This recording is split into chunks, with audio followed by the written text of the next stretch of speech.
What is up, everybody? Welcome back to the Rewind here on Wayward World Studios. I'm Thumali. That's Thumal. I am your host. And today we have someone really special, all the way from southern Seattle. Is it Tacoma? Oh yeah, it's coming Seattle. Okay, there we go. I thought it was Tacoma, but I wasn't 100% sure. She's our first two-spirited drag queen to join us on the show. Originally from Spokane, Washington. Please welcome Cherri Bepsi. How are you doing, Cherry? Hey, I'm doing good, just enjoying life here. I love that. I love that you're enjoying life. It's such a beautiful. So, for those who don't know, Cherry and I recorded before. She was part of the Great Purge. I like to call it of where I lost everything essentially, and we're happy to have her back. Back then, when we were recording, there was no sun, and now the sun's out. Right, it's like so much better now, actually. It's Yeah, and we're in Spokane. I'm in Spokane now, and children of the sun. It's yeah, that's what Spokane means. Mhm. I know, like pretty much all winter, I've just been like not missing all that weather over there. Oh yeah, no, for sure. I mean, like Seattle and like the Tacoma area, it's so interesting how the weather's so different Right. in comparison like to the two areas. Like when I visited Seattle, it was absolutely much warmer. It was still cold, but it Right. was like warm. How are things over there right now? It's actually, things have been really rocky, like when I first moved here, but like I've like settled in now and like things are just really great now. Yeah. And I love your outfit right now. We can't see much of it, unfortunately, given our situation with the online, but can you tell the audience and the people who are just only listening what you're wearing? Oh yes, yes. Like you can kind of see the top. Like I'm a Pepsi can. I Mhm. kind of there's like a lid here. Let me like go upwards like Oh yeah. there. I thought you were going like because I couldn't see the Pepsi logo. I thought you were doing like a Sailor Moon, like Japanese like type thing. Right, it's like kind of Kind of kawaii. Yeah, no, but it looks so cute. I like it's so on thank brand, and I'm you. actually really glad that you chose that because we are going to talk about your name again. We're going to talk about a bunch of things again. So welcome. Um, have you been watching any of the episodes of the show? No, you won't be. I won't be mad if you haven't. But have you been paying No, I attention? watched a little bit of the Fanny DeVito one. It's the one I watched a little bit, honestly. Mhm. That was. Yeah. As of recording next week, we're going to have Asia Consent from Dracula. Yes, I love her. Yeah. Honestly, last season of Dracula was like such a good season. It was, and having Asia on the show was so much fun. Everybody better watch that episode, including you. Okay, I'll go watch it after. Well, next week. But yeah, yeah. As of recording right now, it's not available. But if you're watching this in the future, it's available right now, along with other fabulous drag kings, queens, and others. I don't know who else we recorded with, honestly, but there's a lot of good people, and there's a lot of good people coming down the line. Also, the last time we met, for recording, I wasn't a drag queen, even though I'm not in drag right now. I've been in drag a few times, and yeah, I'm a drag queen. How's that make you feel? Just Honestly, I another one. didn't notice like for a while because like you also changed your Instagram name. Hmm. So like it was a little confusing when you first messaged you like Cherry, let's do the let's re-record the episode, and I was like, who's this? Who's this queen? Yeah. Then I Oh, realized it that. was you. Yep. There's. It's like Gia Gunn said. There's room for everybody. Let's just say that. Exactly. But Sherry, it's not about me. It's about you. I want you. We're gonna get real into you and what you do and your drag. So tell everybody out there, who is Cherry Bepsi? Well, I am just like a little two-spirit drag queen, a little native kid from the reservation who didn't really grow up like having a lot of like places to be myself and like just enjoy, queer things. Um I think I really grew to like drag just because it reminded me a lot of like powwows and stuff. Like just like growing up, that's what I always did. I always like grew up going to powwows and like nowadays I say that it's like more like it was like my drag training. because like at powwows, you dance, you get ready, and you're like wearing this outfit for hours. Sometimes you're in the direct sun, and you're like dancing to like maybe like two or three songs.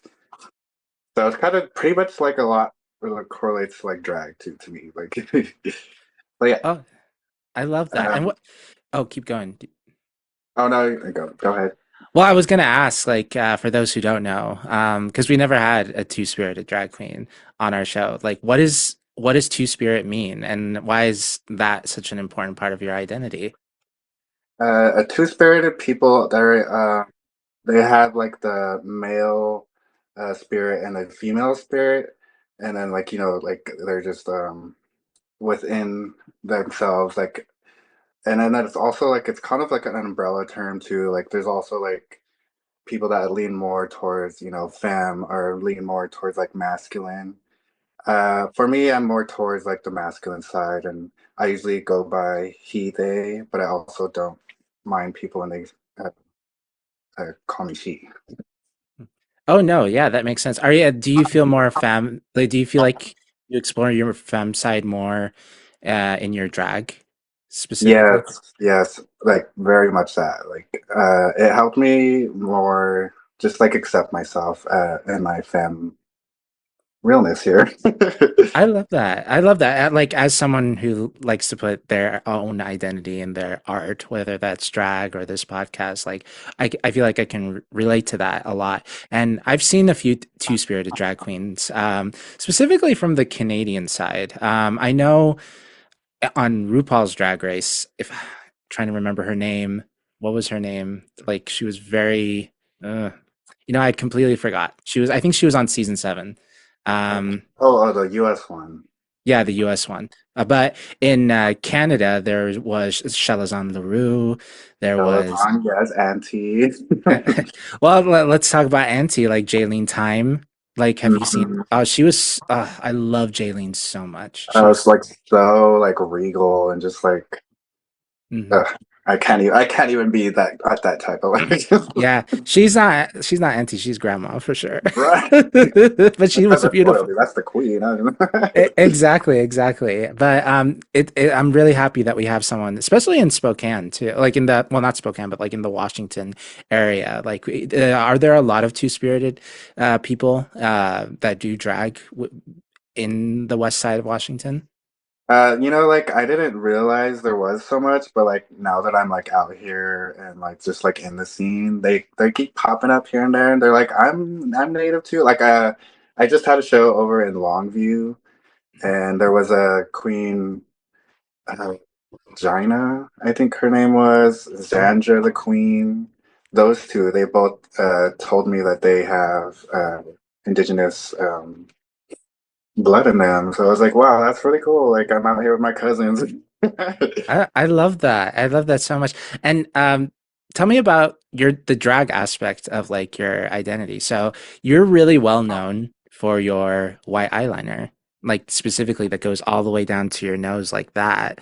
Like, how did Mhm. you discover makeup, and like what drew you to the white eyeliner specifically? Because it's so graphic. Yes, I have like my biggest inspiration would be Luscious Massacre. She's a drag queen from Brownsville, Texas. We Uh, know, we know who yes, Luscious Massacre. Miss Don't do Luscious it. Massacre. Don't Don't do it, do little girl. it. Did you see, like, not to interrupt you, but did you see her recent like I drag investigation with Mistress? Yes, oh my God. Uh those two are so Wait, what fucking does messy. Mistress go by her other identity? Eleanor Charles. Eleanor, yeah. They were That was so so funny. messy. They were so messy. They did the IKEA sit down couch, Mhm. whatever, the Yeah, and just interview. like, That was hilarious. yeah, but like you said, you were inspired by Luscious. Yes, I love her makeup. Like she always like, goes big with her makeup. Mhm. And like that's always been my like main goal is to just like be big. Because I think in the beginning of like my makeup journey, I was like, I don't feel pretty. Like I can't be like, soft like plastic or whatever. Mhm. So I was like, we gotta go big. Let's go big. Exactly. I mean, like you look pretty. I've seen you out of drag too. You look gorgeous. Like I I know. After a while, I realized like, wait a minute, I'm pretty. Like, exactly. And then where did the Cherry Bepsi come came from? it was actually my friend who gave me that name. I was like workshopping like maybe like three or four names with my friend group at the time. I started a group chat and had all my friends like vote, like which one of these names should I go with? Because like I was like really like when I first started, I would just go to like my friends' parties and just do my makeup there. Like I would be at the party just like doing my makeup and stuff. Yeah. So like I had my friends like kind of help me find a name for my drag. And then I ended up being my friend just randomly messaging and she's like, "What about Cherry Bepsi? You drink that all the time." And I was Mhm. like, "That's the name." I love that. And the Bepsi is like how and like again, correct me if I'm wrong, but like in Salish, like the pronunciation, like Bepsi is the way that you pronounce it, right? No, it's just like a native Native, meme, yeah. I guess. Okay. And it's just like kind of like a little internet thing. It's kind of old and outdated, honestly. So, Okay. but Well, like, yeah, it's just like Pepsi's. okay. Pepsi. I just love Pepsi. Yeah, I say that because like that's the case in Arabic. Like Pepsi in Arabic is Bepsi. So I just thought like, oh, maybe we have something similar there. Right. Yeah, I mean, it's probably just the exact same. exactly. But no, that's very cute. It's very unique. I especially being named after a soda can, essentially. Like, um, did you what what is your style of drag exactly? Like besides like the white graphic eyeliner, like what do you like to tiptoe into? I would say I really love to perform. Like that's my main thing that I love about drag is like, I love being like the center of attention just for like 3 or 4 minutes. Like No, have everyone stare at me. But I also like really love to dance. Again, going back to powwows, like I just always enjoyed being the center of attention for a little bit. And I think that's kind of a lot of it like reminds me of powwows, honestly. yeah. When you participated in powwows, did you dance a lot? Yeah, I did. And they're like competitions too. So like you kind of have like you like it's just very much like drag. You invest in yourself. You want to make yourself present yourself the best and do the best dance moves so that your judges are looking at you and putting your number down. Oh It's pretty much wow. how I tackle drag too, make everyone Yeah. look at me. It's almost like the ballroom, like the ballroom.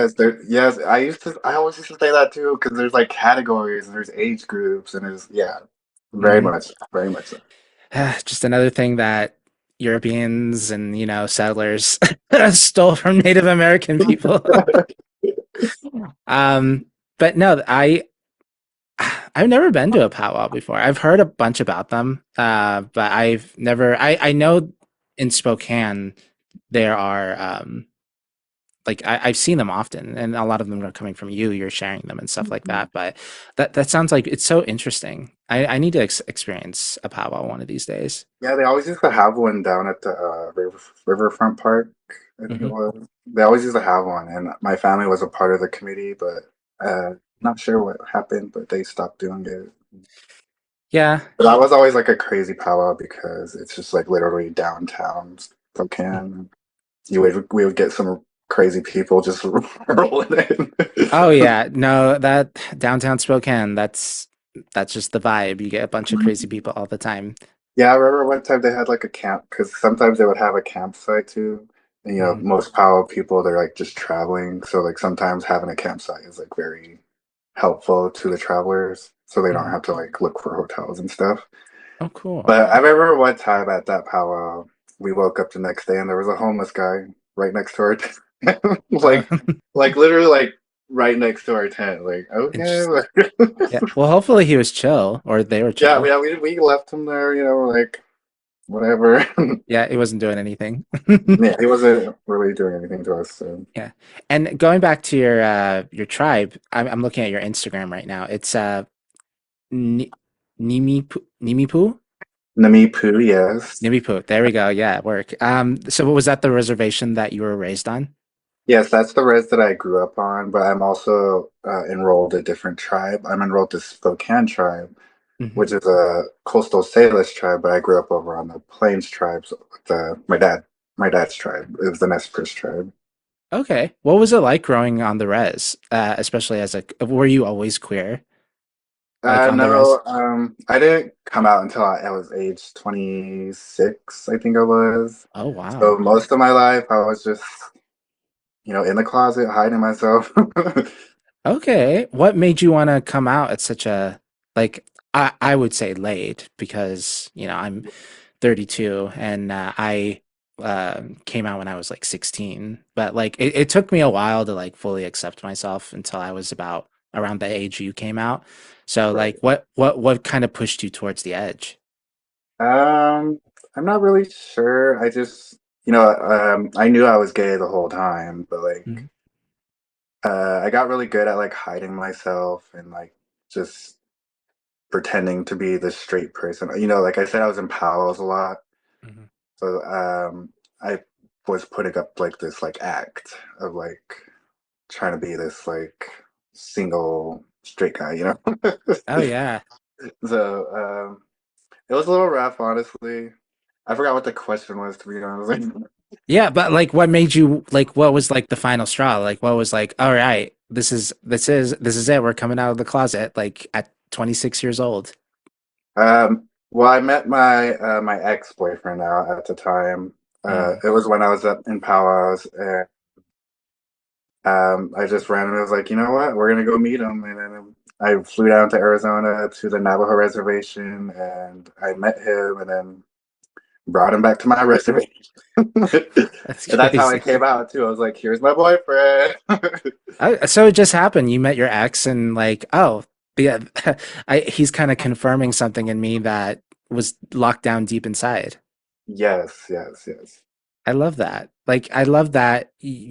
At the very least, hopefully, like things with your ex like turned out okay at the end. But it's nice to know that there was somebody who saw you Mhm. and made you want to be yourself, even though Yeah. it didn't work out in the end. Yeah, that's what I liked most because like I went down to the Navajo reservation, Mhm. and down there's like a huge like native queer community, Oh, and nice. I've never saw that. Like it was like mind blowing to me. It was just really awesome to see and be around. So I think coming back was just like, let's just come out and Mhm. let's be gay.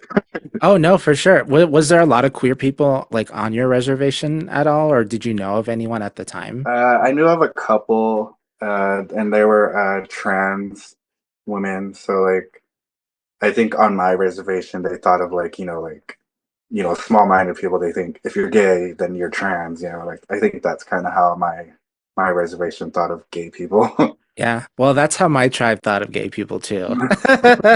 He's like, I remember coming out to my dad, and he was like, "Did you get the surgeries?" And I'm like, "What are you talking about?" Not yet. Right. Soon. Yeah, soon. Maybe one day, maybe. But at that moment, I was like, why did you jump to that? I like men, like that's pretty much it at this point.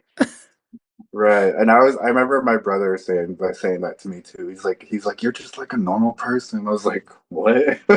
Yeah. Yeah, like it's so interesting like how like similar our lives are, even though, we're completely different tribes. Right.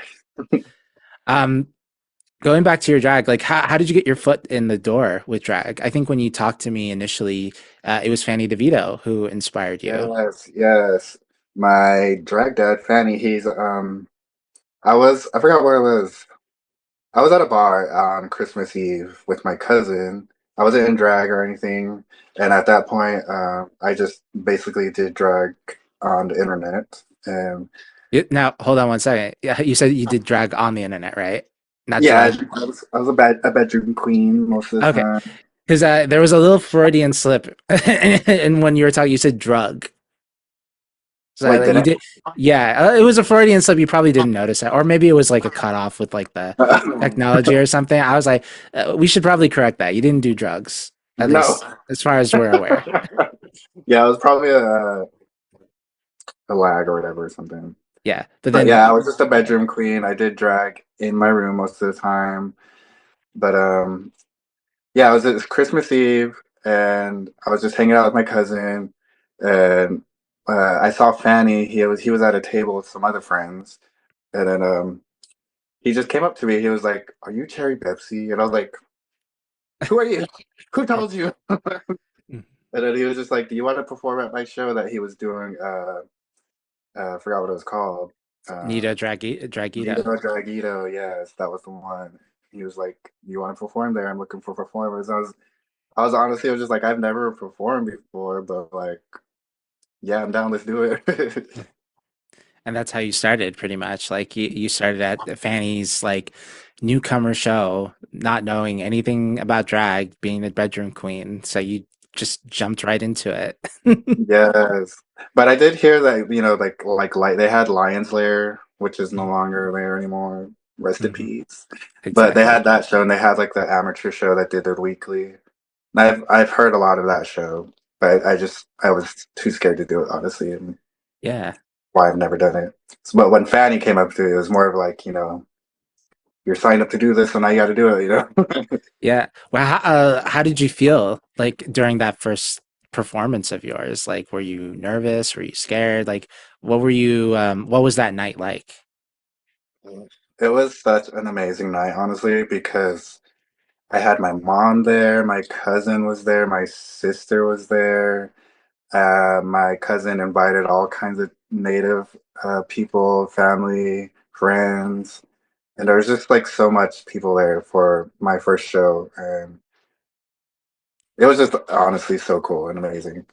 I was super nervous and scared, but yeah, I have the video on TikTok of my first performance, and I go back and watch it like all the time, and I just look at myself because like in the video I'm like looking down, like all scared, like Hmm.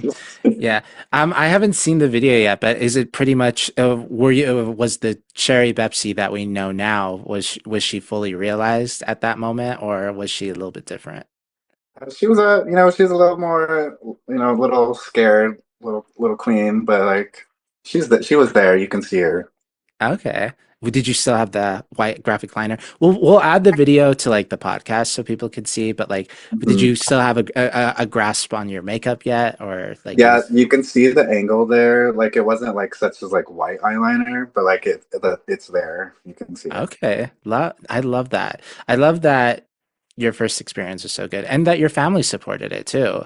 Like, how did they feel about you being a drag queen on top of being gay? They were just all for it, honestly. Like there was That's no good. question about it. They were just really all for it. I've always, when I first came out, and when I first discovered drag, I've always talked about being a drag queen. Mhm. And I think I was doing it for like maybe like 3, 4 years of just like maybe like posting it like on social media and be like, should I do drag? I want to do drag. And like, I'd always get all like a lot of comments, like just do it like from family and stuff. So I Mhm. think when I finally did it, there was just like, oh, he's finally doing it. Uh, no, for sure. I'm glad you are because like right now you're pretty much hot ticket. Like I'm seeing you perform everywhere. You're in Spokane, in Tacoma, you're all over in like Western Washington. So yeah, you're booked and blessed, like doing shows all the time. What made you want to like what was the like the light switch moment of like, oh, I actually really like doing this? Was it that night specifically, that first night when you were dancing and performing to an audience, or was there a specific show where you're like, I could see myself doing this forever? uh, yeah, I think it was the when I started performing at Lion's Lair. Mm, Uh, After my first performance, I think I didn't perform again for maybe like 3 weeks, maybe like a whole month actually. Like a whole month went by, and everyone was like, "What happened to her?" mm, But I just started going to that show, and I was just going every week, every week, every week, and I was performing twice every time. And that just doing that, like it kind of helped me like find my performance style, find my confidence while I'm performing, mhm. and I think that really helped me a lot. Like just finding out how what my performance style is. Exactly. No, you got to keep doing it pretty much. Like one and done is like easy, but especially if you want to keep your drag career. We were talking about this on Papusa's episode. I don't know if you're familiar with Papusa, but Yeah, she was talking about like you have to be there at every show, every single day, um, every single week. There's something going on, especially if you want to get into the field of right. it all. Like you have to be involved, Mhm. and sounds like that's exactly what you knew. That's exactly what you did, essentially. Yeah, Going, that's basically what people saw was like, they I would get that said to me every week. Like they'd be like, we noticed that you're just coming every week. Keep doing that, keep doing that. And I finally just got noticed by another queen, oh, Sativa, Sativa Black Black Jones sing. James. Yeah, she noticed me at that in at Lions Lair. And Hmm. then when she just won one pageant, I can't remember what she was, but she was sitting there with her crown on and this gown, and Was she's it sitting in the? the Was it? corner. I think I know what it is. It's the Believe in Me, right? Yeah, yeah, that was the one. And My. she just won that, so like she came to Lions there just to perform, Mhm. and then she's sitting there in the corner when I was performing, and she's like wearing this crown and the gown and everything. So like I kind of like went towards her and like danced in front of her for a little bit. And Mhm. then afterwards, she followed me backstage, and she's like, "Bitch," she's like, "We need you at the Globe." And I was, it just from there, it just went up. Yeah, I know that she won the Believe in Me thing because my mother was on the board for the Believe in Me Oh, Foundation. So she was telling me about this like pageant thing, and I didn't involve myself too much back then. I didn't have like the huge shift of drag, um, for the like the channel as I did now. But I love Sativa. We had Sativa on in the old show in the old format, but oh, it's like the old format of the show, all those episodes, I deleted them to like focus on the new vision of the show.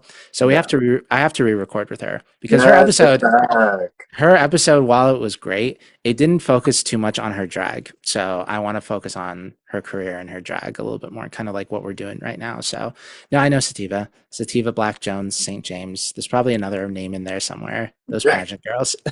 so long. Exactly. No, she's just a pillar of the community. I love her so much. Her and Ariana Hispanic.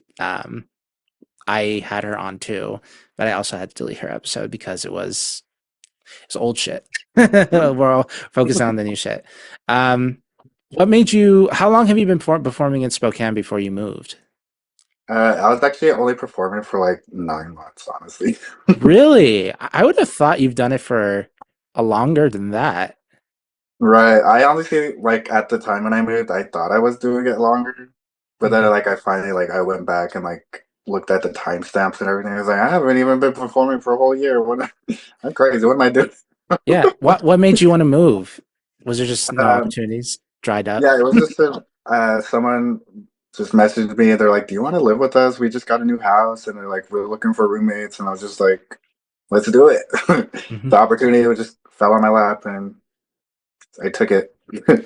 I'm glad you did because like now like I mentioned earlier like you're just out there doing stuff like what was the first thing you did when you moved like as far as like your drag, did you reach out to the bars, did you go out and drag, like what was your kind of strategy just starting in a new community? Yeah, I the first thing I did was I went to a show.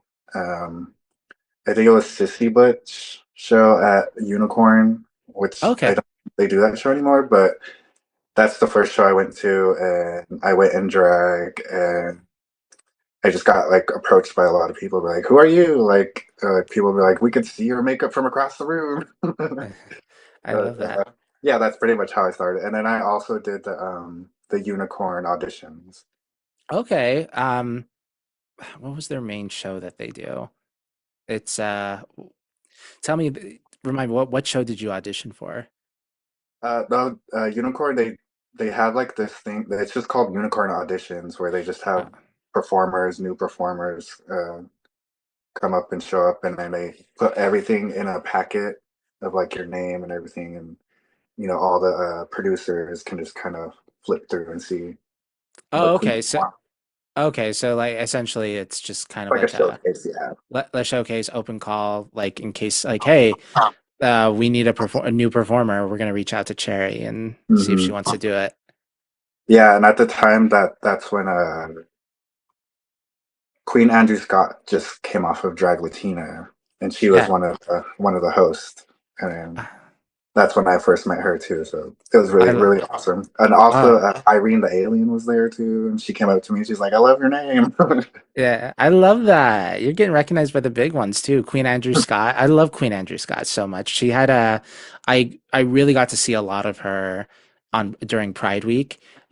She was Selena, you know. Yes, I the like her Selena. Selena, like Selena was so like her impression of her is so amazing. Like it I just live it every time I live. I'm like, exactly. And then Irene, like from Drag Race, but like, she's also very well known in the community, hosting shows and like you know, getting that approval from her. That must have felt good. Was that before that she went on Drag Race? Like she hit you it up? was after, I think it was, yeah. It Oh, was yeah, after. after too. Okay, that must have felt really good. Yeah, it was really good, really good. It I felt know. really good. Uh, yeah, we need to see you at Queer Bar. Have you performed there yet?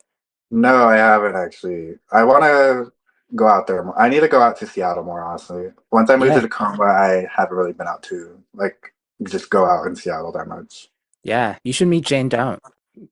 Get to know her. Yes, I need to meet everybody. Yeah, Jane, I think Jane would love you a lot for sure. Because she's such an amazing person. Like if there was a host, like if there was like the queen of hosting, like a show, it's Jane Don't. Like she's amazing. But Yeah, I no, don't think I've ever been to one of her shows yet, but well, she hosts everything, so you can't miss her. I know, right? I've heard So of her and I've yeah. yeah, she like if there was a show, if there's a drag show at Queer Bar specifically, like she's probably hosting it. So Mhm. And I think unless, I've seen her like at the Queer Pride Festival, mhm. but like I've never like just like been to one of her shows. Yeah. Yeah, like I said, she's mostly just hosting. I mean, I think she will perform sometimes for like the MX that's the show that she hosts. She'll perform sometimes. And she's a great performer, great outfits and stuff like that. But yeah, she's mainly I would say she's the hostess with the mostest, you know. Okay. I love that. And then you mentioning Unicorn. I love Unicorn so much. Have you performed there since the last time that you were over there? No, I haven't actually, no. Okay, well, get onto it, girl. You gotta go to Seattle. But what's going on in Tacoma as far as like Tacoma drag? Like, I don't think we've met anyone yet that's far south of Seattle. It's actually a growing city, like for drag, I guess. We've had like a lot of brunches popping up, and they're like selling out pretty good. The Tacoma Comedy Club started doing brunches and bingos, and they've been selling out every show. So things are popping off here over in Tacoma. So I think it was a good choice to move here Hmm. since I love. Seattle can be a little saturated sometimes. Oh yeah, saturated, busy, too much going on. Sometimes like a little competitive probably with when it comes to drag. So, um, probably get your foot in Tacoma. Sounds like a smart idea anyway. Yeah, and then I travel to. It's not very far from Seattle, so I go to Seattle all the time too. I Mhm. just did El Suenitos in Seattle. It's a Mexican restaurant, Oh yeah, but they in start doing Belltown, right? brunch there. Yes, yes, with Isabella Richards, and I performed with Solana, Solstice, Okay. London Bradshaw, who's a Seattle Mhm. queen. Yeah, Seattle Hot Gamer. Pink Shade. Oh my God, I met Hot Pink Shade too for the first time. Hmm. I She's like one of the first queens that like I've seen perform like in person. So Oh, it was kind of oh, cool just to be like, hey. no, that's sickening. Did you meet? I think Maya Mem Saab does those brunches too. Are you familiar with Maya? Yeah, she's like one of the first queens that or like that just like I made friends with when I first moved here. I Yeah. went to West Seattle Pride and I met her and Octavia. Uh, I always struggle saying her last name, Octavia's last name. Okay. That's But Octavia sounds familiar, but yeah, I don't remember it. yeah, me, her, and Maya were just like walking around. And I was like, this is so cool because like I was native, Octavia's Mexican, and Maya is what is she? Indian. Indian, yeah, Mhm. the other Indian. Yeah, exactly, exactly. You probably get a kick out of both of you, like two Indians, but except you're not an Indian, you're native. So, Right. I know. um, She has that show, and Octavia had her own show. And we had a friend that was like, "So when are you getting your own show at some native restaurant?" We're yeah, like, you know what? I was yeah. like, yeah, that's an idea. You know what? I mean, if you come back to Spokane, you should do Indigenous Eats. I was in talks with them a lot before I moved away, but then yeah, it just didn't. Then Yeah, that's fair. never I came will to. say, I will say that I haven't eaten at the Indigenous Eats restaurant. I ate at the one in the mall, Uh-huh. and I thought it was pretty okay. Like the one in the mall. Like I think it's because it's mall food. I'm in my mind I'm just like it's mall food. Maybe like the actual restaurant is like much better, like much better run, but I really would love some more fry bread. The fry bread was really good. Right. That sounds so good. I haven't had fried bread in forever too, actually. Yeah. I wish like some cooler restaurants were in Spokane. But are there a lot of indigenous places like in Tacoma, like as far as like food, culture? Like, is there a res nearby? Have you visited any of the local Oh, tribes in that area? yeah, I live by Puyallup, uh, the reservation. They have it's literally just like right next to me. Mhm. And I drive through the res every to go to work. I work in Puyallup, so I Mhm. drive through the res like every day. And I like to stop by the trading post all the time and just to be in that world for a little bit. Oh, I love that. Yeah, like which one's better? Is it the Spokane tribe or is it the one in Tacoma? If you had to choose, who has some better utilities? I guess I would say here because they It's have more bigger. money. That's fair. That's fair. Right. That just means we got to donate to the Spokane tribe. Right. Please. Exactly. Um, Going back to your drag, how long have you been doing drag at this point? 3 years, I think. Three I've been years. doing it for 3 years and performing for 2 years. Okay. Like it really feels like you've been doing it longer than that. I don't All right. understand. Like how does that make you feel that you've done it for 3 years? It's a little crazy, but honestly, when I think about it, I just wish I started earlier. That's the biggest thing I always think about. Yeah. I think all of us can say the same thing.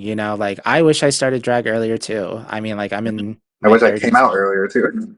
Yeah, I wish I came out in an environment that was a lot more accepting because when I was 16 and I came out, I was living in Saudi Arabia. So, um, Oh, yeah, not a safe so area to how? come out. And like I pretty much hid it from everybody until I came to the United States. And then even then, like the only person at that point until I reached about like 27 was my dad. He didn't know, and then I told him. And then once he knew, it was like, oh, now I don't have to come out anymore. Right. You're like, I'm good. Yeah, I'm good. We jumped over the biggest hurdle and it was a failure, but at the end of the day it was something that we needed to do. Yeah. But yeah, hey, you're doing it now, like and you're excellent at it. I mean, like I said, I thought you were doing it for years. Like I could have like if you put like a time frame, I would have said 5, maybe even 6 years at least. I mean, it feels that way, honestly. Well, because like you do, how often do you do shows? Because I feel like I see Um, you do something yeah, often. like Like, yeah, pretty like once a week. I try to do it in like I work full time, honestly. So like I'm always trying to on my days off that I do have, I try to fill it in with a drag show. mhm. Do And people I at work, work, yeah. Or what is that? do people at work know you do drag? A few of them do. I try to hide it because like I have to call out sometimes to do shows, and I don't want them to be like, she's calling out just to do her show. Yeah, I've I've done that before. In the last episode we talked about where you worked. I don't want to talk about it right now, but you and I, we both work for the same company. Right. Yeah, yeah, you're just in the Tacoma area and I'm in the Spokane area. So Right. I've had to do that too, where and it comes to interviews. I remember specifically whose interview? Erica Clash's interview. I called out like during that. Well, no, actually no. I took PTO.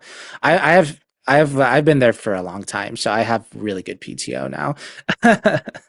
So Mine just keeps going. Like I build it up, then I just like spend it so fast. yeah, if you're comfortable like disclosing, like how much per paycheck do you make in PTO?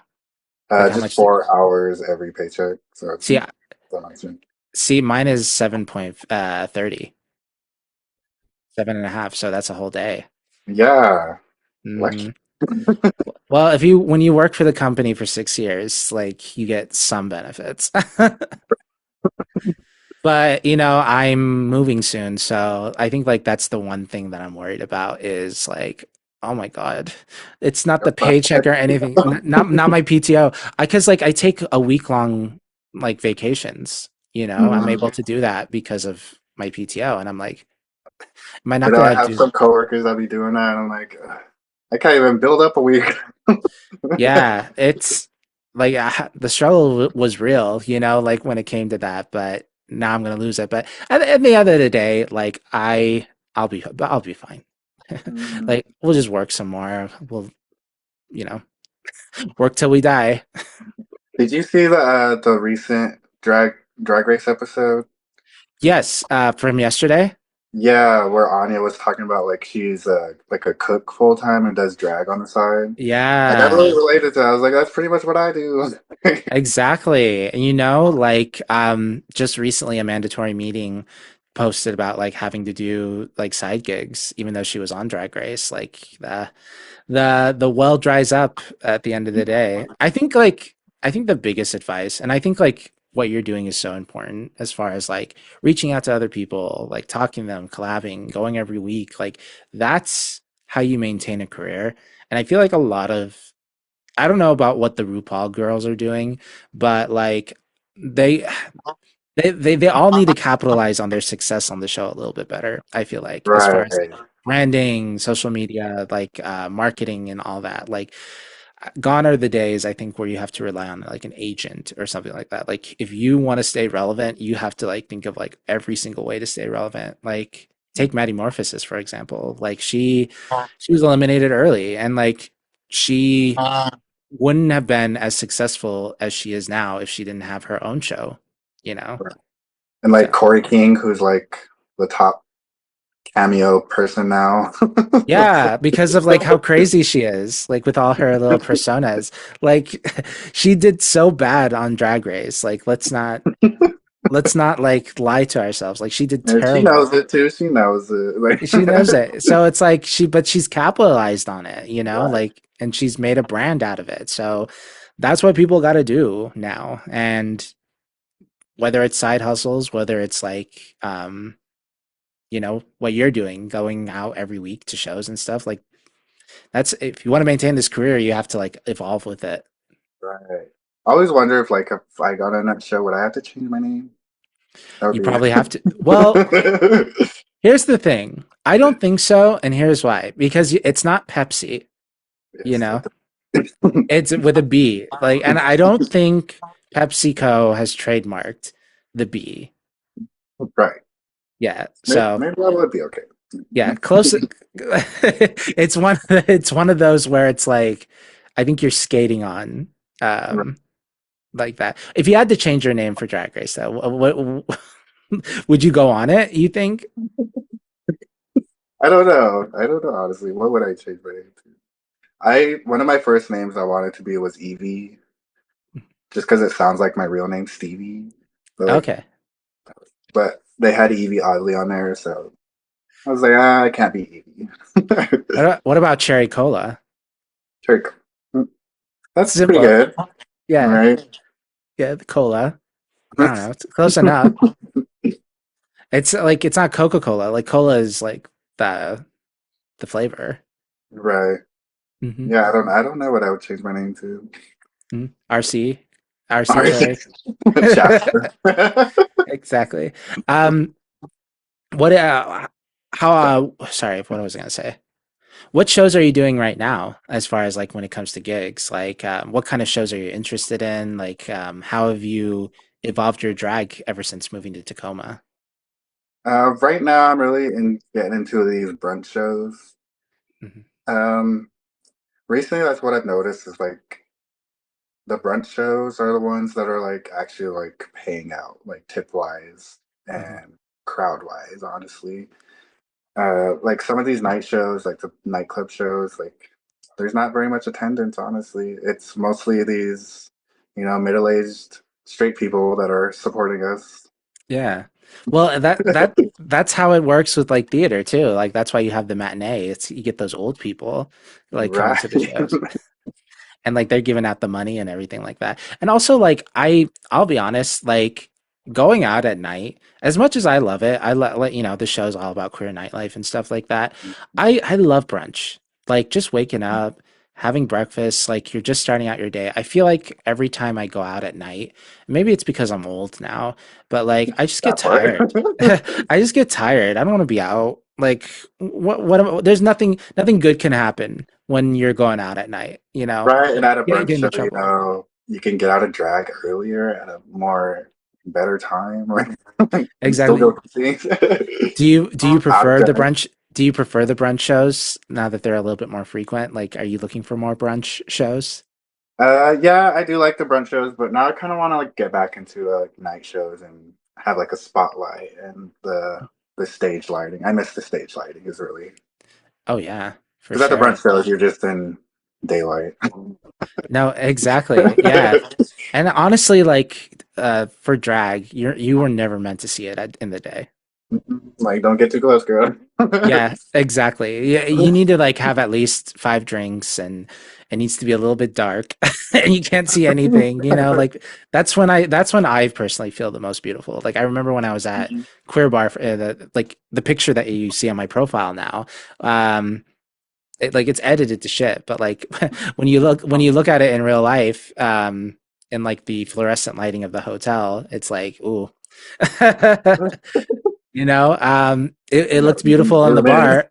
Yeah, exactly. Yeah, you got to zoom in and like really look at it. And I'm just like, no, we don't want to. We definitely don't want to look at it zoomed in. Is there anything lined up as far as like show nighttime shows? Like Uh, anything?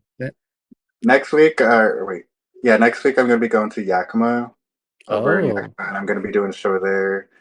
Uh, it's at the Chainsaw Cat, and it's with Coco Swallows, who's also a two-spirit drag queen. So I'm really okay. excited for it. And Yeah. they like she's been like updating me with all the stuff she's getting for the show. She has like lights and everything. She got a spotlight, so I'm Mhm. really excited for it. I'm like, we got good lighting. That's what. Oh yeah. Well, but you also have to drive all the way to Yakima for the good Right, it's lighting. 2 hours, or I think it's 4 hours actually. No, yeah, it's pretty far. Not much going on in Yakima, which I'm No, kind of surprised. I mean, I know Titania, I think her name is Titania Rexia is in Yakima. Like oh, it's she. yeah, Hannah Mia Joint's drag mother. Mhm. Like I think she's does some shows there. She did work with some of the Dragula people like one time. So Yeah, I I know think I she's remember seeing she had a show with Santana. I was like, oh, I oh wish I could yeah. have been. No, exactly. What about in the Tacoma area? Like, is there any shows that you like to go to at night over there? Uh, the main show they have like weekly is just at the Mix over here Mm. with Anita Spritzer and Macy Marks. I performed there twice so far, but they have like a rotating cast, and it's just they book out months, so you don't get That's to fair. perform there very often.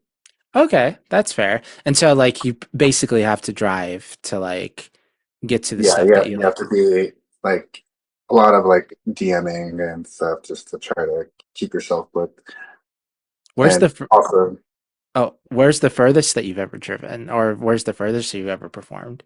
uh, I'm not sure how far Aberdeen is, but that was pretty far. It was What on actually kind earth? of scary. Where on earth is Aberdeen? Is that in Washington? Yeah, I think it's more of like over towards the coast side. Okay. Yeah. Washington has a bunch of weird little cities. Like even in Longview where I drove just recently, that was kind of, I was like, where am I driving? I don't know, but we're Uh, going. exactly. No, I And love it was a that. packed out show. Like it was sold out. There was like I couldn't even like walk around to like grab tips because I kept bumping into people. I love Like, that. it was really cool. I was like, okay, Longview, work. Yeah, you'll just drive anywhere and like you whenever there's a gig and sounds like you've never really said, do you often have trouble saying no to like things? Recently, yes, because like I said, with the calling out stuff, like, Hmm. girl, I almost got fired. So, Oh, girl, no. So, like one of our yeah, I've been trying to say no more often and make Mhm. sure like it works with my schedule, my Yeah, work mama. schedule. Yeah, mama, don't do it. Don't get fired during this recession that's going on. Don't do it, little girl. We Don't do you, um we you definitely need money. Like I'm constantly I don't fear for my job or anything like that because I'm like if how my long standing like I'm a good employee, I like to think. Based on my reviews and everything. But like I constantly worry about applying in this economy to like other things and other opportunities and stuff like that. Now, granted, like when I move, obviously I'm going to get a different job, but like, what if I got fired or what if I got laid off or something? And it's just like, what the hell am I going to do? Like, it just seems like it's already hard to like find jobs, you know? And like, I just sympathize with anyone that like gets fired, and Right. especially during these hard times. Even so, even like at my job, I'm like, how do you even get fired? Because like, Hmm. I don't know. Oh, Sometimes I'm surprised I didn't get as fired. far as like again, I know where you work and everything. Like I've seen it. Either they get Right? Like fired or I see it happen all the time too, and I'm just like, Mhm. that's really what goes in my head. Like, how did he even get fired? Because some of these other people should be fired. No, exactly. Either they fired or either they get fired or they quit. Like I Right. think one or the other. But um yeah, tell me more about your drag. Like what is something that you want people to know about you as a drag queen that they might not know when they first get to know you?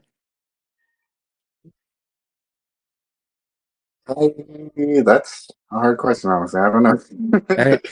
Does Cherry Pepsi have like a secret weapon that she like hides like when it comes to her drag or like what makes Cherry Pepsi so unique? Maybe I that would be a think better like question. my I come off very like demure and like, just kind of poised, a little laid back. So like when I perform, and then it's like bam, bam, bam, and like people are like, "Who the fuck is this Mhm. bitch?"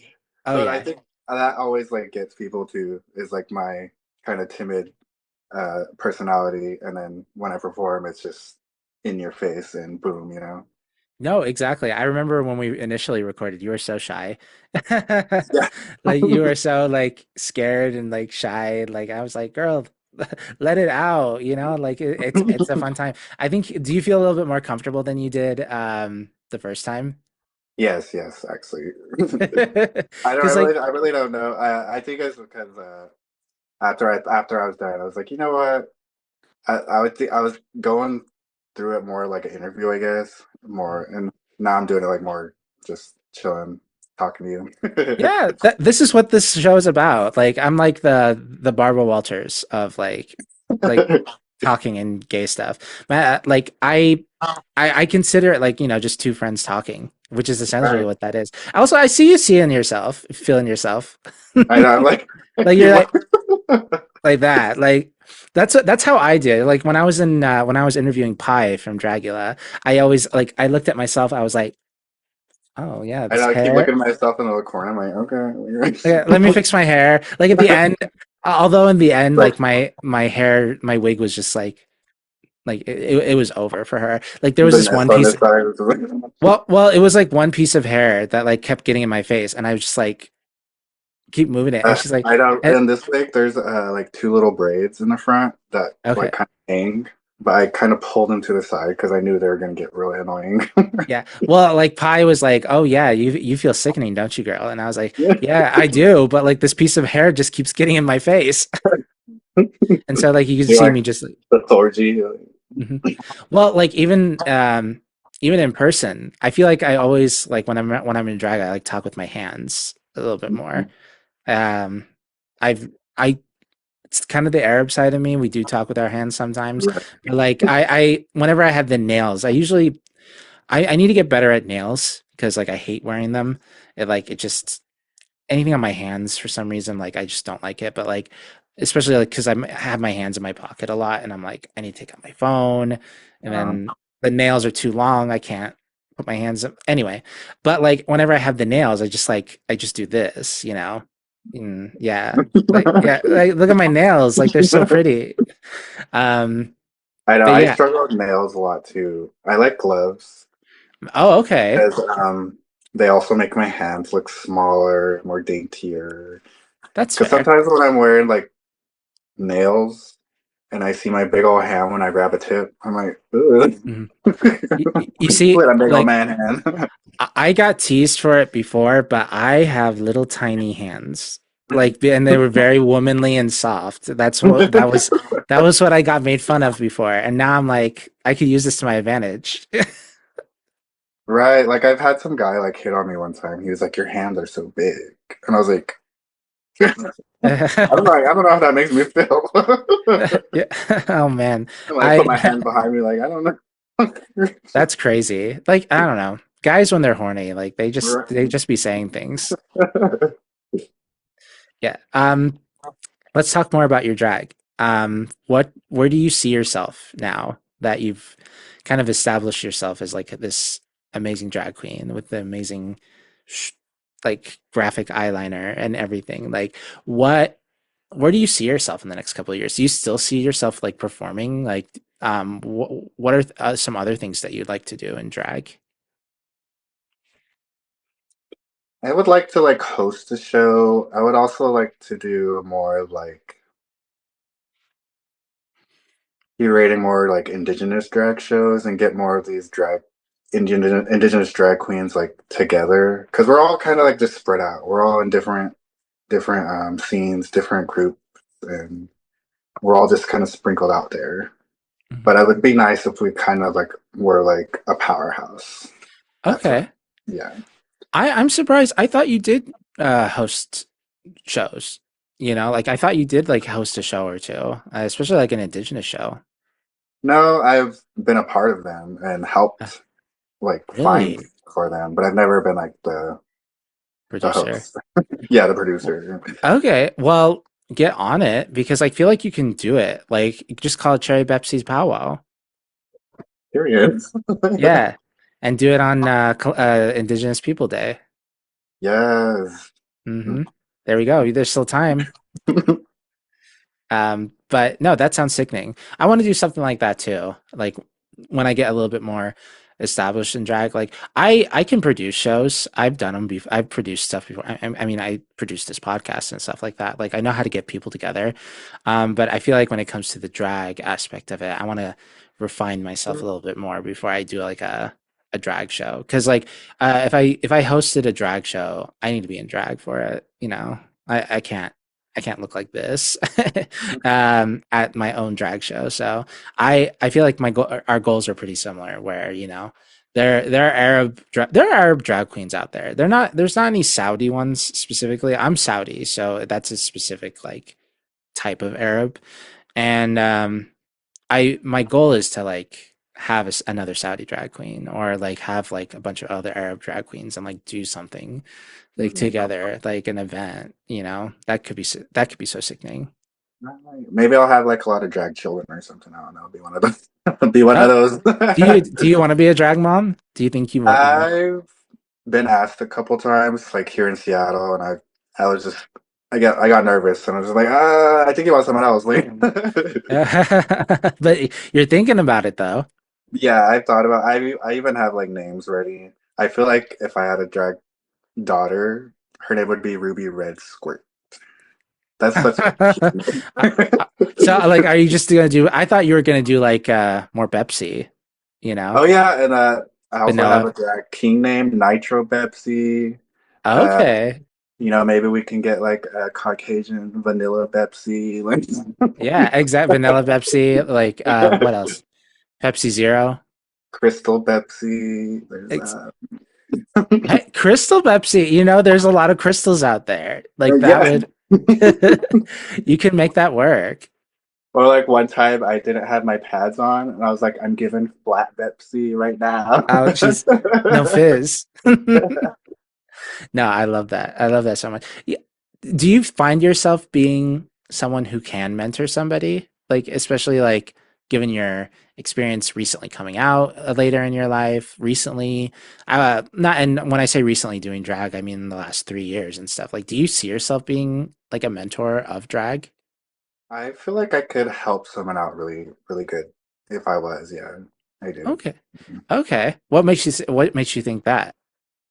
Just because like the way I just kind of just like trajected so fast, I could Mhm. show someone else how to do it too. Like Okay. Okay. Well, pretend I am your drag daughter. Like what's some advice that you would want to give to somebody starting out and someone whose like star is shining like yours, essentially? I would say to just don't be afraid to like invest in yourself. Don't be afraid to like spend that coin on a nice wig or a nice outfit. The makeup that will all come later. So like I feel like once you invest in yourself, people see it and they like you also like when you invest in something you kind of you take care of that too. Exactly. You start taking care of your drag better. Hmm. But that's one of the advice I always tell people is like just kind of invest in yourself and not just money wise too. It's like, practice, practice, practice, practice. Practice your makeup, even if you don't have a show. Practice your numbers, practice dancing, practice some new moves. Uh, One of the things I've done too, like when I first started, like when I would like pick a song, I would go to YouTube, type up, the song I was doing, and then just write afterward choreography. And I would just watch all the videos of people dancing to that song and, you know, see what beats they're dancing to, what rhythms they're dancing to, what they're doing to the words, and Hmm. just kind of make it your own. Like, you know, mesh it Yeah. all together. Yeah. Well, what you described there is kind of like the old way of doing drag too. Like a lot of the female impersonation aspect of drag, like a lot of the old time performances was like copying essentially what was being displayed on TV. So like people would watch those dance moves, voguing, for example, like while it did come from ballroom, like that term specifically came from like the hand movements that Vogue models did in those magazines. So they would like they would read those magazines and then they would copy those moves. And Mhm. that's where voguing comes from too. So your way of doing it was kind of like the old way of like just looking people up and just I don't want to say copy because you stole it or anything like that. You took inspiration and you made it your own essentially, Yeah, like which I was was saying, like exactly what you said. I would like see what beats they're hitting. So I'd be like, okay, I can do this move to that beat, like just the beat that they hit. Not necessarily copying their moves, just like copying the beat that they hit. Exactly. No, yeah, and it's cheaper than hiring a dance choreographer. Right? Yeah. Do you often have you done dance choreography or is it mainly just like looking stuff up on YouTube? Like how do you prepare for your dance? Because like you talked about the powwow and you've already had the rhythm in there, but like as far as like tuning your body and like being sharp, do you go to dance classes? Like do you mainly just do YouTube stuff? Yeah, mainly just do YouTube stuff. I also like to practice. I do practice a lot at home too. Like I actually enjoy dancing too. Okay. Well, yeah, it comes back to like, earlier in your life, like you enjoying powwows and all that. So, like, dancing is part of you. It's part of like, I think dancing is like just, and correct me if I'm wrong, but it's part of being Native. Like, a lot of Native Americans, like, dance is their, like, it's Yeah, their tradition. right. So I've always just kind of enjoyed dancing, and so I think that's why it shows a lot when I perform. Like, Mhm.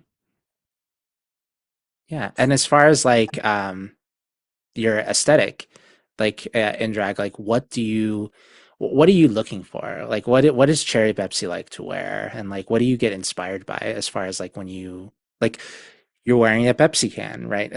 It's a Pepsi can, not Pepsi. You know what I mean? You're wearing that obviously tongue in cheek to your name and everything, but like it's also very campy. Like do you like more camp stuff or do you tiptoe into the eleganza of it all? Like what inspires you? yeah, I kind of like the campy side of things.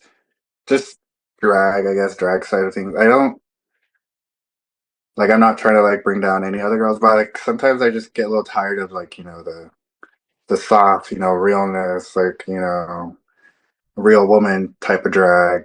It's like I just like the big drag, and I'm inspired by that a lot. But I'm also like really inspired by like the Y2K times of things, Y2K Mhm. styles, Y2K music, and fashion. Okay. Yeah. Well, you must really love how our channel looks. It's very Y2K now. Yeah, I was Mhm. loving all the like the graphics of everything too. It was like, ooh, Yep. this is kind All of sickening. yeah, all made by me. So, you know. Yeah, Yeah, but I also love the Y2K aspect because like that's what we grew up in, like right.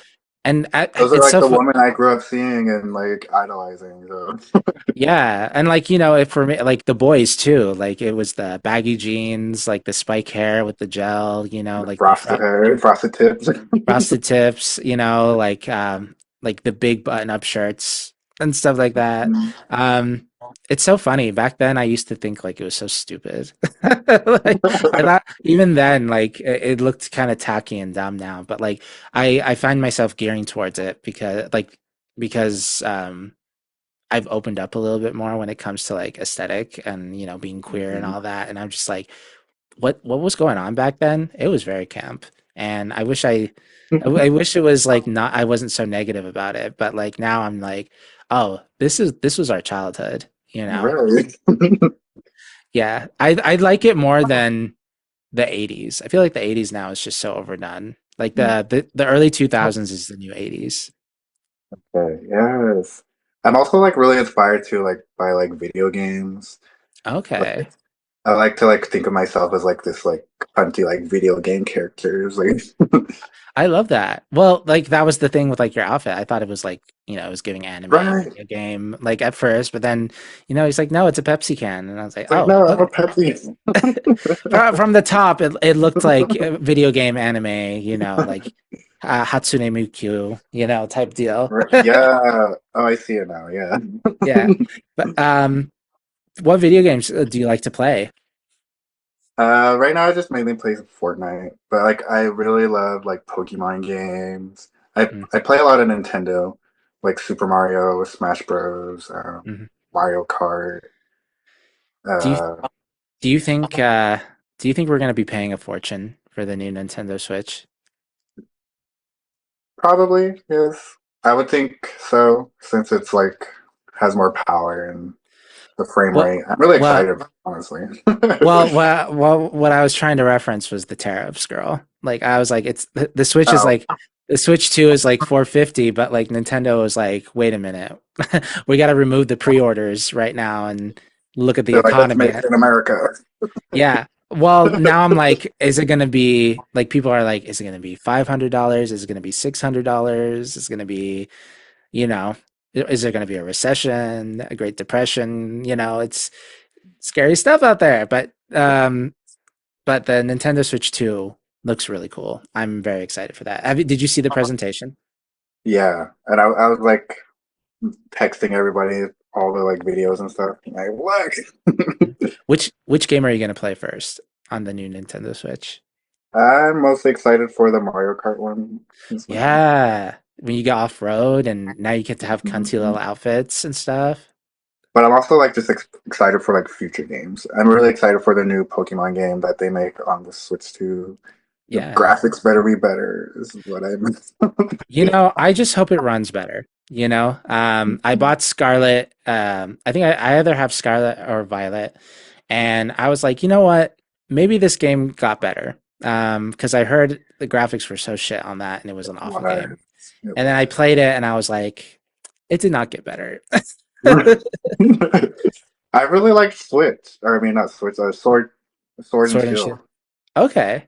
I feel like they downgraded from that. It was like, why did they just keep that like graphics Mhm. and stuff? Like I don't know. Exactly. Do you, have you done Natural. it? Have you done a Nintendo number yet? Not yet. No, no. I'm working on a Gengar one because I have a Oh, Gengar outfit, but like I'm still trying to get it together. It doesn't sound good yet. okay. No, I love Gengar. I love Gengar and Ghastly and Hunter. I always wanted a tattoo of like the all three of those evolutions. Mhm. Um, I don't know, Literally something the of I best don't feature line. I don't understand why I like him so much. I think it just looks cool. Right. Yeah. Are you a poison type Pokemon or like what are your favorites? I'm a mix between psychic and ghost.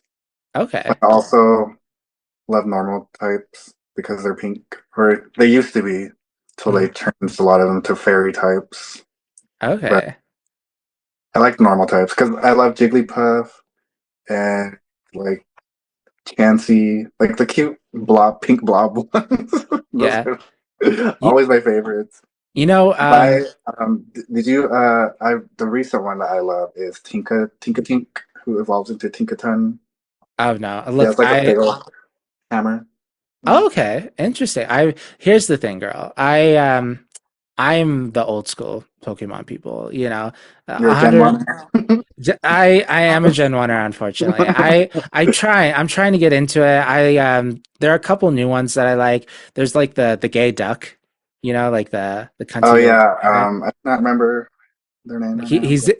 He does a Yeah, the little little drag queen duck, you know. yeah, who looks like Donald Trump when he's like in his first part with his like little hair. There's the ice cream. I like the ice cream one. Oh yeah, Vanilla Ice. Vanilla X. Yeah, exactly. The garbage one is really interesting because it's like Trebis, I love Trebis. yeah, you see, like I just know them by what they look like. There's the garbage one. There's one that's literally like a set of keys. Mm-hmm. I cannot remember that name either, but I love Yeah, that one too. Sick name. yeah. And then like X and ZX or ZA. I think that's the new one that's coming out. Za. Yeah. Yeah. Are you excited for that? Hopefully. Oh, girl, the graphics on that look terrible. They just look they look bad, bad. I just hope I'm it's really curious about it. I'm not sure how I feel about it, like just being because it's not like a whole world like the other games are. It's just a city, is what mm, we say it is. So I don't know. I'm yeah, interested, I guess. yeah. Intrigued. Well, you if you listen to Pi's episode of the show, she was part of she was going to do a show Pi But from I'm Drag King. excited for the Mega Evolutions. Oh, yeah, those are coming back, right? Yeah. I'm excited Okay. about that. Yeah. Well, what I was going to say is Pi from Dragula on our show, she was kind of a horror Beedrill because like she did like a Pokemon like drag show. Really? I Hmm. might check that out. Yeah, it was really cool. Yeah, you need to get in the video game. I'm surprised. Have you never done any video game character in drag yet? No. I have a Gengar outfit and that's pretty much Just the all I Gengar? Get just into it, girl. I feel like you see I don't know what it is. I felt like you did a video game. Like you could do a video game one. You should. hmm yeah, there's a lot of things. I'm working on a lot of things, but like I give up on them a lot because it gets hard making Mhm. mixes. Yeah. What's so hard about making mixes as far as like is it just like the effort putting into it or like Effort, finding the sounds, making it the transition mix well. mhm. Sometimes you think it sounds good until you're actually performing it and you hear it on the loudspeaker and you're like, that did not Mhm. sound good. No, exactly. And especially like knowing where you work and stuff too, like me in the same position. I just don't want to do anything after work. You know, like Mhm. I just want to like lay down and not do anything. Yeah, like even like before work, I'd be like, I want to do this. Oh, then after work, I'm like, we're not doing any of that. Exactly. Which it's kind of funny because like it's I don't know about you, but my job is like 8:30 to 5. So it's like you would think like, oh, I would have all this time at night and stuff like Mm. that. And then you would just realize the days just go by so fast. Right, I get off. Yeah, I get off at 3:30, and then like Oh, it's like it feels like literally next thing you know, it's like 7 o'clock. I'm like, damn, where'd the time go? exactly. That's why I try to force myself to stay up till 1 o'clock, even though it affects my sleep. Just like I could play video games, watch YouTube, do something, you know what I mean? Right, forcing my friends to stay up. I'm like, no, one more round, Exactly. please. So we're getting towards the end of the show. I have a couple more questions that I want to ask you. What are some Indigenous drag queens that we should all get to know? Like, who have been some of your favorite in your career so far? uh, Shelazon is someone I feel like deserves more recognition. She's amazing. She's also like very good at like bringing up front like native issues, Mhm, and like she's really good at like speaking up about those things and speaking out about those type of things. mhm, So like I feel like she's one of the like very good like indigenous drag queens to follow, and just yeah, follow her on her social medias, and because mhm. she's putting out really good content for and very educational content. Yeah, she's also a cutie. Right. Yeah, I love her. Do you feel a strong connection to her? I know you both of you are indigenous, but like her being from Canada, you're in the United States. Like, is there a camaraderie? Like, is there too much of a difference like culturally between the two of you, or are there like a lot more similarities than what normal Uh, people would think? yeah, I feel like there's a connection. Like she was making all those TikToks before she got on Drag Race, Hmm. and all those like the native community was like just loving all her videos, and like she was like playing this native auntie, Hmm. and like the character she was playing was like all of our aunties. So there was also like this. That's why I call her my auntie too. So, Okay, even though she doesn't look anything like an auntie. no, but she acts like my auntie. Yeah. Have you met her before? No, I haven't, but I really want to go to Canada and meet all these native drag queens that were on Drag Race. They're Yeah. also amazing, honestly. Have you hit her up? You should hit her up. Oh, she follows me on TikTok and Instagram. Okay. I love that. Well, like Like, honestly, like all these like native drag queens, once they see my name, they're like, "Who's this? Cherri Bepsi?" yeah. Well, now you got to hit her up. You got to reach out to the DMs and be like, "Hey, let's do something." That's Like, how you thank you start so the much. that's how you start the coalition of like native drag queens. Yes. Hmm. I was also like thinking I should move to Canada. Maybe I'll get on Drag Race there. Well, there's that, and maybe you should think about moving because president, Right. before it's too late. Um, No, well, who else is on your mind as far as like indigenous drag queens? Not people who've been on TV. I want you to spotlight someone uh cool that you know that not a lot of people would know. Let me think here. I can't really like think of anybody. Someone in Seattle would be Haley Tayathi. Hmm. She's a Salish drag queen. She's an amazing queen too, who like does like very native style performances. Like, so that's something I wished I could do more too. Is like put like more like native music into my performances. Hmm. But the way I perform too, something like I don't feel like those should mesh together. They don't mesh together very well. Well, why not? I don't know. I don't know. Okay. I feel like if I was to do something native, it would have to be more comedy, not more serious. Yeah. Yeah.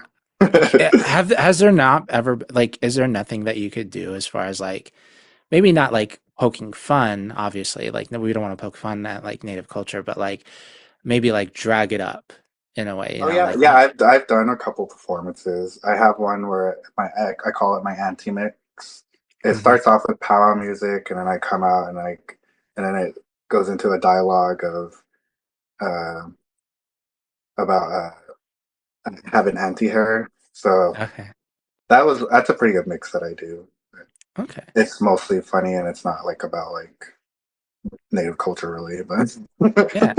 Yeah. I think you can make it work. I think you can make like you could put the like the native aspect into your drag into like the Cherry Pepsi, like introduce those two together because like they're already intertwined. I think it's just really about presentation, you know, and how you present it. right. But I feel like there's a lot of native drag queens. I just can't really think of them right now. Okay. Well, the coalition of native drag queens is going to be very small if you don't remember who they are. Right. No, I get that. I love putting people on the spot. Like name name everything, everything everywhere, you know, and all of a sudden people don't remember anything at all. Okay, so we are at the end of the show, Cherry. How did you feel about the episode so far? Like compared to your first time? Uh, this was way better than the last time, Oh so I'm yeah, glad this one is gonna be put out. We're not gonna talk about that first time. oh yeah. The first time, yeah, that's fine. I mean, you know, I thought it was really good the first time, but you're a little bit out of your shell this time. So, I do have one more question. I guess it's kind of similar to the one I asked earlier, but like, but I'll ask it again in case you have a different answer. Where do you see yourself in the next couple of years? Like, do you like what's next for Cherry? I just want to keep growing, keep like being just a bigger star and like find bigger platforms to be on and just explore more, you know, be just Bigger? be bigger. Yeah. Besides Drag Race, what's a platform that you do want to be on? Like what's like it's not Drag Race, but it's super exciting to have this opportunity. Like what's that for you? I really love like modeling, I guess would be a cool thing. Oh yeah, you do model. You come to Spokane to model, right? Yeah, I've done like some indigenous designers and like, you know, they really like enjoy having an indigenous drag queen too there too. That's pretty cool. Okay. So when you were doing like the fashion show stuff, like were you in drag? Yeah, yeah, it was. Okay. Okay. Do you model outside of drag at all? Yeah, before I started drag, I was doing modeling, and I've Oh, always had like this like social media presence too. okay. Like, do you have another account? A little Instagram model. Yeah, yeah, I do. Okay. Does the other one have more followers than Cherry Bepsi or? Yes, it does. Oh, you see now you gotta like deactivate the Cherry Pepsi one and then change the modeling one to the Cherry Pepsi. But then you'll like does Shalazan follow you on that account though? No, no. There's like a Okay. lot of people that don't follow me on my other account. They don't even know it's me. Okay. Okay. No, that's fair. Um, but yeah, no, modeling sounds good. Like that fits into like drag too. I mean, like you're into costumes and stuff like that. Maybe you could do like an indigenous like drag fashion runway. Yeah, that would be so amazing. Like Mhm. they've been doing that recently too, like a lot of like native fashion drag shows, or not drag shows, native Yeah. fashion shows. Mhm. So it'd be cool to do like a drag one. That'd be cool. Okay. Yeah. How come they've been surfacing recently? Is it just like preserving the culture and like just showcasing like I native don't know, art? there's just a lot of like younger artists that are, Mhm. you know, just putting themselves out there and being amazing artists. It's really cool, honestly. Okay. Nice. Do you see yourself being like an actress, like being on the television, like besides reality TV, but like do you have you dipped your toes into like movies or anything? I've never done that. I don't know if maybe I could. I Mhm. feel like I could do that. Like Yeah, I mean, acting. well, you already act, you're in drag, so Right. that's just like another step. Because it feels like it'd be easier, especially if you have like lines. I feel like I could do that. Yeah, you should do it. You should like go to theater. Like I think you could be in a really cool play. Really? Hmm. Yeah, give it a shot. I know. I'll look into that. Let's. I'll try acting. We can do some acting. Okay, but then like the next step is like RuPaul's Drag Race though. Like, did you apply this year? No, I've actually never applied actually ever. What? You keep talking about it, girl. Why? Why have you like and you've never applied? Like, what's stopping you? I don't know. I've never. I don't even know how to apply or what to Get into it. Like, follow the how to get look prepare into for the WoW presents like social media. Like they'll advertise it. it. Mm. Like they send out a call out for season in 18. I mean that one's over. Like they're filming right now. I don't know who's in it. Um, but like I think you have Honestly, more like than it worth kind of like scares me though. Like just like the money side of everything. Like the money. nowadays, like these girls are spending so much money on these runways. Girl. Girl, I don't think you. Yeah, I think you can do it. I think you don't have to worry about the money. You have like the networking and background and stuff like that of like people that I think you would be well supported if you were to be on that show. Thank you. Yeah. Especially like, since Shella's on. I mean like not like know her on social media and stuff like that would be an opportunity to talk to her and be like, "Hey, my drag race sister." I even had not league, Venus. Her Mhm. name's legally Venus on Instagram. She Yeah. follows me on Instagram and TikTok too as well. Yeah, I forgot. Venus was Two Spirit, I think. Hmm. She's a winner. There we go. She's illegally Venus in the States because she got she got banned for some reason. But no, I love Venus. Like it's so interesting like how Canada has so much more indigenous drag queens like in compared to like the RuPaul one, like the American one. Well, I've known that Brooklyn Heights has always been very supportive of the Native community. She's That's nice. because on Twitter, when it was Twitter, she's always had the "Every Child Matters" as her profile picture for like the longest time. Hmm. So like I've always like thought that was cool of her.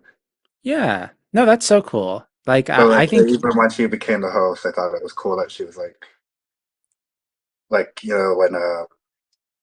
Ilona Verley when she first came on the scene or like the scene with Brooklyn Heights like made it known that she was native. I love that. No, I think maybe like Canada in general just treats their native people better than the ones in Yeah, America, probably. yeah. Well, Cherry, thank you so much for being on the show. Like this was so Thank much fun. you. You'll join us for the after show, the fast forward. Yes. But before we get into that, and we end the show proper, tell people where they can find you on social media. You can find me on all platforms. Cherry Bepsi, CherriBepsi. Yeah, TikTok, Instagram, Blue Sky, all the other ones. Most of them I put Cherry Pepsi. Okay. And then if you are in the Tacoma or the Western Seattle area, how often do you perform and where can people usually find you? You can find me a lot everywhere here in Tacoma and Seattle. Just follow me on my social medias. I post very often about where I'm performing. Okay, that's nice. It's a good thing you didn't promote anything in the future because this episode's not going to come out till later. We have we're getting through the backlog right now. Right. All right. Well, Wayward Artist, thank you so much for listening to Cherry Bepsi's episode. Please follow the Wayward World podcast on podcast services everywhere and on YouTube, Wayward World Studios. Did I say Wayward World Podcast? Damn. I haven't gotten the old branding out yet. Wayward World Studios on YouTube and podcast services everywhere. If you are in the burlesque, drag, or DJ, or comedy, music, queer nightlife, night scene in general, please go apply to be a guest on the show. That'll be so much fun. I've been Thumali. That's Thumali. Can be found on Instagram as Thumali714. And Wayward Artists, without further ado, it's been real.